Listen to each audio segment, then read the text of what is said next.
Welcome back, my favorite artists. This is week 2 of our Day of the Dead Sugar Skull unit. So you have hopefully finished your pencil drawing.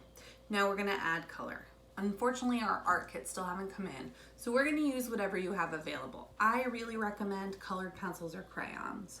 If you wanna outline with marker, that's not a bad idea as long as it has a thin point.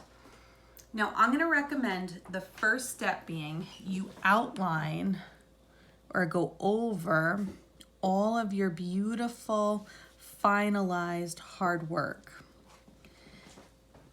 Even when I'm coloring,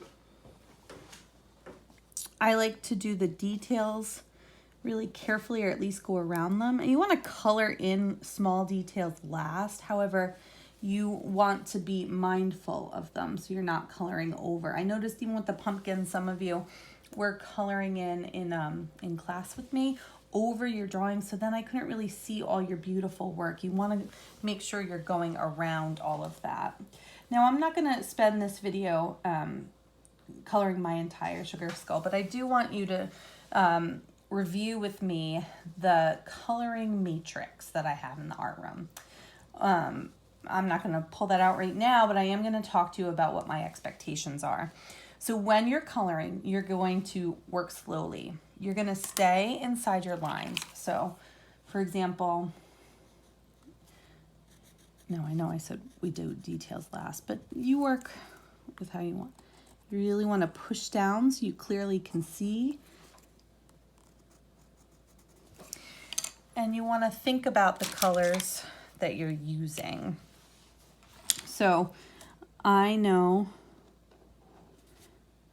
specific colors I want to have, so I'm going to do those first. You do not need to color in your skull. They're often white, so that's okay. If you have time, you certainly could give it a pop of color.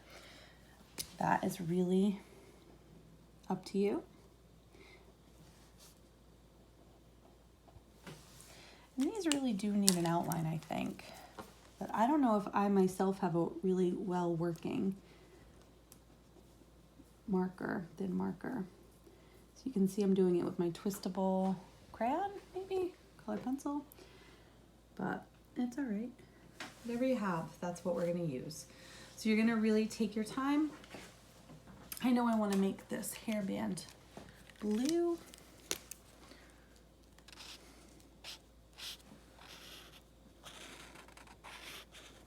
See how I'm going in the same direction? I know I've talked to you at length in the art room about this, but it's really important that when you're coloring in, you go in the same direction. It doesn't matter what that direction is, but once you start, you want to go with it. Unless you're trying to create textures, that's certainly the exception. It's always a good idea to turn your work too, based on where it's most comfortable. Bless you, honey. See how I'm doing this curved line for her entire headband?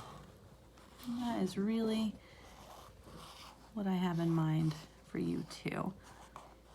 It's uniform, it just looks neat, it fills in your areas nicely. Make sure you fill in all your white spaces. So you go in the same direction, work slowly, fill in all your white spaces, and of course you want to stay inside your lines. Sometimes it looks nice if you change the color just slightly for your outline.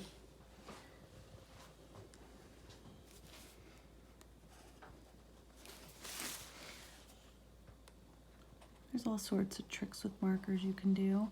I'm going to use whatever I have, so some marker, some colored pencil, some crayon. Just whatever you do, make sure you're not coloring over your beautiful drawing, you're coloring inside your drawing.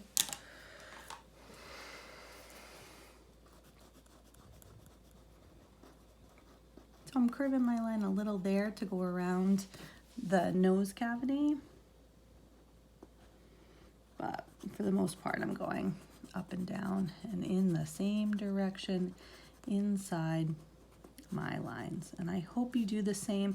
I can't wait to see what you create. This is just the beginning. I hope you really take your time. If you have time, you certainly can add more designs. I'm really excited to see your sugar skulls. I can't wait. Don't forget to write your name somewhere too. Thanks, guys. Take care.